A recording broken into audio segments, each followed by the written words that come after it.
Hi everyone, welcome to the Poyntz Road Water Supply Upgrade virtual public meeting. Obviously we couldn't go ahead with this meeting as planned, so we've tried to set up an alternative. So hopefully you find this informative and maybe a distraction from other stuff that's on the TV at the moment. So I'll just kick off with the presentation. So this is just a bit of an overview of what I'm going to talk about. So I'll start off with a little bit of background about what this project is, talk about why the upgrade is needed, work through the options assessment that we carried out to come up with the recommended solution. I'll then explain the engagement we did with the West Eden and Summerhill Water Supply Advisory Groups, who helped inform how we would go forward. And also then I'll move on to the funding options that we came up with in terms of how to fund this project. And of course, with funding, comes rating. So I'll also talk about the rating impact and how that affects the rates on the 3 affected water supplies. I'll also take a little bit of time to explain what the UV rate is, which also came into this project, and then talk about the next steps beyond here, and then just a quick conclusion and explain how you can get any questions through to me that might arise. So as background, there's 3 water supplies in question. So the green dot just here is the Poyntz Road Water Headworks, and that's on Willinghams Road, just off Poyntz Road in the Airwell area. The red dot over here is the West Eaton Source and Headworks, which is on the North Air Road, Earleys Road intersection. At that headworks, there's 2 deep, secure wells, which provide high quality groundwater, and they serve about 70 properties in that area. And then over to the top, to the north, is the Summerhill Water Supply Headworks. That's on the other side of Cust, which is in the middle there. And that scheme was joined on to the West Eden scheme in 2012. So Summerhill used to be supplied from the Ashley River, but that source didn't comply with the drinking water standards. So they went through a process to look for a new source and ended up pumping water from West Eden to Summerhill via the green pipe you can see linking them. And also what I've shown here is the blue pipe, which is the proposed new pipe to join the schemes, which I'll talk about a little bit later. So that's just to give a bit of an overview of the area that I'll be talking about throughout this presentation. So the key question that a lot of you will probably be asking is, why is an upgrade needed on the Poyntz Road supply? So all water supplies must comply with the bacterial, protozoal and chemical parts of the drinking water standards. So I'll just talk through how Poyntz Road does on these 3 standards. So in terms of bacteria, Poyntz Road has chlorine treatment, which treats bacteria. So that means it achieves bacterial compliance with the drinking water standards. So it's got a tick in that box. The next one is protozoal. So protozoa are things like Giardia and Cryptosporidium. So they're another type of bug that can be in the water. Poyntz Road currently has no treatment for protozoa, so it doesn't comply with this part of the standards. And basically under the standards for protozoa, either you need to have a well that's so deep and secure you can prove there's no way that protozoa can get in the drinking water, or you need to provide treatment for it in case it is in the water. So because Poyntz Road doesn't have a deep well, and because it doesn't have treatment for protozoa, it doesn't comply with the protozoal part of the standards. And then the final part is chemical. So chemical basically covers all the other chemical parameters that can be measured in the water supply. And at the moment, Poyntz Road does comply with all the chemical parameters. However, it only just complies with the nitrate part of the chemical standard. So you can see on the graph here, the red line at the top is the drinking water standard limit for nitrate, which is 11.3 milligrams per litre. And then the orange line I've plotted since the early 90s up to present, and you can see it's got an upwards trend. So back in the early 90s, it was around 7 milligrams per litre. It's now approaching 10 milligrams per litre. So yeah, you can see it has taken some time to get there, but it is getting closer and closer to the limit for nitrate. So for that reason, although it does comply technically with the chemical part now, it is at risk of not complying in the future. So that's another key factor in this upgrade project. So now that we have identified that there is a problem we need to address, the next step is to go through an options assessment to look at how this can be achieved. So in essence, there are 4 key ways that could be considered to comply with the standards for any supply, and I've listed out what those are and then how they apply to the scheme and whether or not they are applicable in this case. So one way to comply is to establish a new deep source that fully complies with the standards without any treatment. So this is essentially drilling a new deep well and finding a deep, secure source. So we looked at this and we looked at the other wells in the area, and we couldn't find any evidence of good deep sources in the area. There's a lot of shallow wells with similar water quality to our one, but there was no evidence of any deep wells. And we did actually find evidence of some people drilling deep wells unsuccessfully. So we could see on bore logs, people had drilled down to around 120 metres, and then they hadn't screened it there because there was no water yielding layers, and they'd actually pulled the casing right back to 20 metres. So obviously they'd invested a lot of money to find out there was no good water down there and then pulled their casing right back. So there is a possibility there's always that chance we'll drill down and we'll be the one person who does find water where others haven't, but it's highly unlikely, and it would take a lot of money to do that. So we could invest a lot of money and most likely not achieve anything with that option. The second option is to provide treatment to the existing source to achieve compliance. So essentially we keep the exact same source we've got and we just treat it in order to comply. So this was considered. Filtration and UV could be added to deal with the protozoal compliance, and this side of it would be relatively straightforward, but this would not, however, deal with the nitrates. So nitrates require a much more complex treatment system, and this would be cost prohibitive. This would likely involve either ion exchange or reverse osmosis. So these are very rarely used because of the cost. They have not only a high capital cost, but also an operating cost. They tend to introduce some kind of waste stream. So not only do you need to pay for the plant to start with, run the plant, you've also then got this waste product to discharge of, which can create additional ongoing costs. So we assess that one as not compliant or not feasible financially.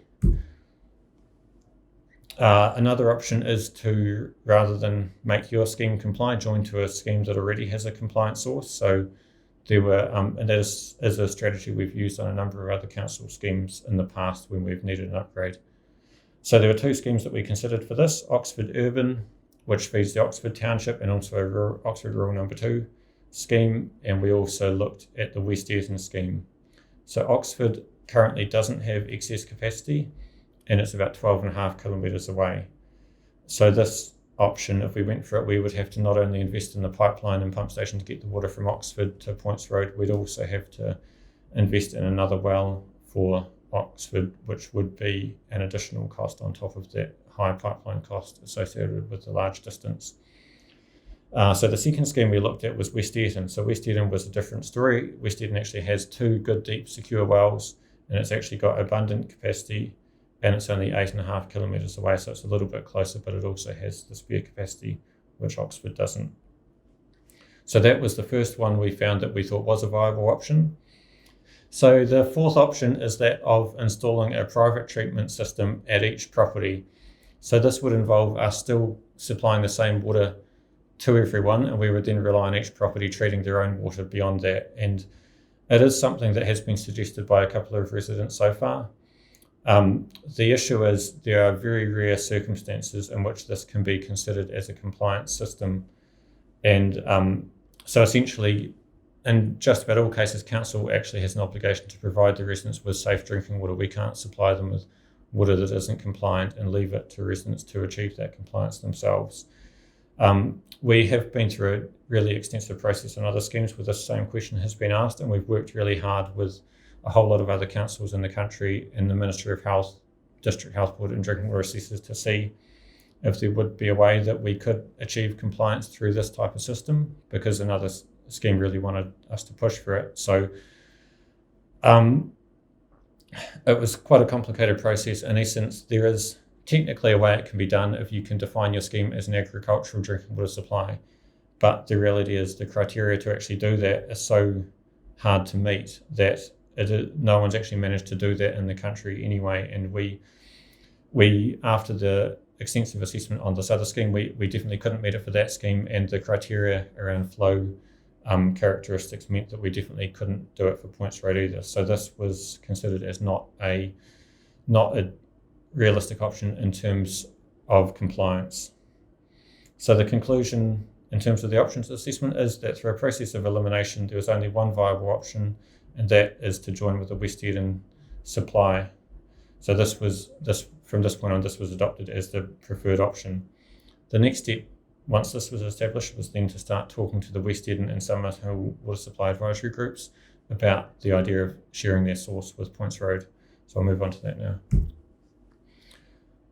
As I say, we did work very closely with this group over the last year or two. There are three key things really that came out of these discussions.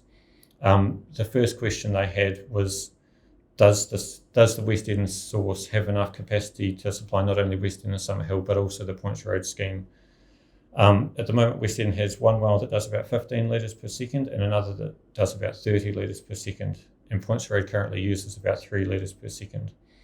The second question they asked was, how will it be funded? So these advisory groups gave us quite a lot of background on when those two schemes joined. So essentially, after a long process to and fro between the schemes and advisory groups, it was agreed that Summerhill would pay a certain sum of money towards West Eden in order to join their scheme. So we considered this history when coming up with funding options, which I'll get to soon. And then the final point that was raised was connection sizes. So on the Poyntz Road scheme, the majority of properties have 2 or 4 unit connections, which is similar to Summerhill and West Eden. But out of the 80 properties, there's 14 properties that have what we call 19 unit connections. And these were essentially the original connections on the scheme. And when the Poyntz Road scheme was established, the first lots had larger connection sizes than typical for the other schemes. And that was because at the time they could afford to supply those properties with that capacity. But the question from the West Eden and Summerhill advisory groups was whether or not Poyntz Road should be able to keep that different connection size, or whether they should go to the same types of connections across the entire scheme as what West Eden and Summerhill have. So in terms of the resolutions on those 3 points, is there enough capacity? The groups were satisfied that there is enough capacity both now and for the future for all 3 schemes to share the current sources. So that question was addressed. In terms of how will it be funded, the groups believe that in order for Poyntz Road to join the West Eden and Summerhill schemes, that there should be a contribution made that is consistent with what Summerhill made when Summerhill joined West Eden. So this essentially became what is funding option C in the options assessment. And the final point on connection sizes, this was considered an important point to be worked through by the advisory groups, but it was seen as not the major issue we're talking about, and more an issue with a subset of the Poyntz Road scheme that we should work through separately to the main process. And part of the reason for that is it wasn't seen as a big enough issue to essentially stall the whole project, but something we could work through with those residents and then with the advisory groups on the side to the main project. So we are in the process of talking to those residents, and we will be feeding back to the advisory groups on that. So the final point after getting to those 3 resolutions at the last, prior to the last council election, the previously separate Summerhill and West Eden advisory groups agreed that with this project it would make more sense to join those 2 advisory groups up and also add a 3rd scheme, so invite Poyntz Road to join that advisory group. So we now have one advisory group that has representatives on it from West Eden, Summerhill and Poyntz Road. So that group has met prior to this meeting, and they'll be meeting again in some way after this consultation exercise as well. So now I'll move on to funding options. So we came up with 3 funding options for the project, and these all took into account the history with West Eden and Summerhill. So funding option A that we came up with was that Poyntz Road would fund the entire project themselves, so all the new infrastructure would be paid for by Poyntz Road, which we estimate at about $850,000, sorry. But under this option, there would be no contribution towards West Eden or Summerhill. So under that option, the Poyntz Road rates would increase, and there would be no change to West Eden or Summerhill as a result of this. Funding option B is the same as A, so Poyntz Road still pays for all the new infrastructure, but they also make a contribution towards the recent second well that was added at West Eden. So while we were working with the advisory groups, we were in the process of drilling a second well for West Eden, and that was more for resiliency, so that at any time if one well goes down, we've still got a well that can keep working. And they put up, well, we're all paying for this well now, and they'll get the benefit, so shouldn't Poyntz Road help contribute towards that? So under funding option B, Poyntz would pay the $850,000 towards the main project, and the $112,000 contribution towards the second well would also be added to that project cost. And then funding option C is the same as option B, so pay for the infrastructure plus pay the contribution towards the second well, but also make a contribution towards the original headworks of $87,000, which is on a pro rata basis equivalent to the contribution Summerhill made towards West Eaton. So I'll move on to the graphs to show how these would work. So as you can see, Poyntz Road is the blue line on the graph, West Eaton is the orange line, and Summerhill is the grey line, and the different dotted lines are the different funding options. So solid is option A, large dots is option B, and the smaller dots is option C. So basically what you see happening is, as a result, prior to the project, Poyntz Road has the lowest rates. You can see here, West Eaton medium and Summerhill the highest. And then you can see, as a result of the project happening, Poyntz Road rates are approximately doubling. And then with funding options B and C, you can see that Summerhill and West Eaton come down marginally and Poyntz Road would go up marginally. So that effectively represents that there's a contribution being made towards the Summerhill and West Eaton schemes, which would lower their rates a little bit, but in turn, Poyntz Road would go up. So a couple of key points: under no option are West Eaton or Summerhill worse off as a result of this. Under B or C, they're slightly better off. So yeah, hopefully that gives you some idea of the scale of changes that are being looked at. Another important thing to bear in mind, this is a graph showing the connection sizes, number of connections on each scheme, ranging from 0 to about 9,000, and the annual rates per typical connection up here. So what that's essentially showing is that the less connections you have, the higher your rates, and in general, the more connections you have, the lower the rates, and that comes down to economies of scale. So we do acknowledge that on these small schemes, water rates are relatively high compared to other schemes, and that is really just down to economies of scale. In terms of, if you have a large scheme, you might have one or two headworks buildings to supply thousands of people. On a small scheme, you've still got a headworks, but you might only be supplying 80 houses, for example. So just the amount of infrastructure required on a per person basis is much more for a smaller scheme, and that means the rates are higher. And you can actually see as well, so Poyntz Road is the only project prior to this happening that isn't compliant with the drinking water standards, or won't be once we've finished our last project, which we're doing just now. And you can see it's actually, for its size, rates are quite low, and though when they come up, it is definitely a significant increase, but it is in proportion to what other schemes have been through when they've had their upgrades as well. So that's not to downplay the significance of the increase, but it's just to put it into a little bit of context. So the final thing in terms of rating I need to talk about is the UV rate. So this just requires a little bit of explanation. So following the Havelock North drinking water inquiry, the idea of secure groundwater was questioned, and this is the way that most of council schemes currently comply with the standards. With secure groundwater, you can justify not treating for protozoa, and with this unlikely to be accepted in the future, council adopted budgets for UV treatment across all supplies in the district. Council did also acknowledge that this additional level of treatment would have an increase on rates, and in particular this increase would be higher on small schemes. So to mitigate this, council introduced a new UV rate to share these UV costs across the district to release the burden on smaller schemes. This did, however, require some special consideration for Poyntz Road. UV, as I talked about earlier, was one of the options considered, so this project would have benefited from this rate under this option.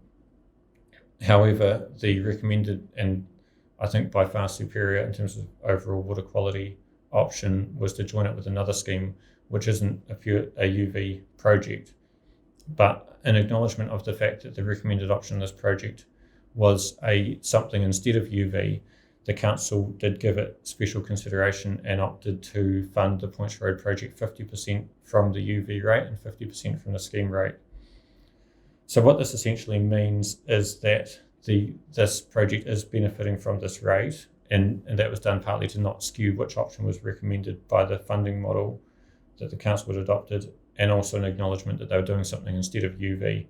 So it was a bit of a special case. And although the rating impact I have shown you is high, with Poyntz Road's rates roughly doubling, without this UV rate helping fund the project, the risk rates would have been even higher still. So they would have seen the rates approximately triple rather than double. So that pretty much concludes the summary of the project. So I'll now talk about the next steps. So next things to do once you've watched this video, you can get in touch with me with any questions you might have. You can also view the frequently asked questions document, which is on the website, because I may have already provided an answer to a question you've come up with. And in the letter I sent advising you of this presentation, you would have seen a link to the Let's Talk page on the council website where you'll find that. My intention is to post another video with responses to the questions that might come back in. So that is all dependent on what facilities we might have depending on the work status. So I'll either hopefully do another video, or if that's not possible, I'll find another way to answer everyone's questions, whether it's uploading a Word document or talking to residents one-on-one. So I think the key thing is we sent you an information pamphlet which looked like this in the mail, which outlined basically what I've talked through just now, and we also sent you a feedback form that was attached to that. So by the 10th of April, we'd like to receive all those feedback forms. I'll then collate all that feedback from all three schemes. I'll report that back to the advisory group that I talked about earlier, and then that feedback will go on to the two relevant community boards, the Rangiora Ashley Community Board and Oxford Ahoka Community Board. And so following that, the advisory group, the two community boards will all make recommendations to council. They will think about all the feedback they've got and any advice from staff, and they will they'll make a recommendation to council. Then ultimately in June, it will be up to council to consider all that feedback and make a decision before the start of the next financial year in terms of how we proceed with this project. So just to quickly sum it up, because there is quite a lot of content in this project, an upgrade is essential to address the protozoal compliance for the scheme and also to avoid nitrates being above the standard in the future. Joining with the West Eden scheme will provide a very high quality groundwater source to the scheme and was the only viable option identified. This will, however, come at a cost to the Poyntz Road scheme, and fairness to West Eden and Summerhill needs to be considered too. So it is a very challenging issue, and that's why we'd really value your feedback on this project. So if you have any questions, like I say, check the frequently asked questions document on the Let's Talk page, or email or call me and I'll get back to you. Thank you.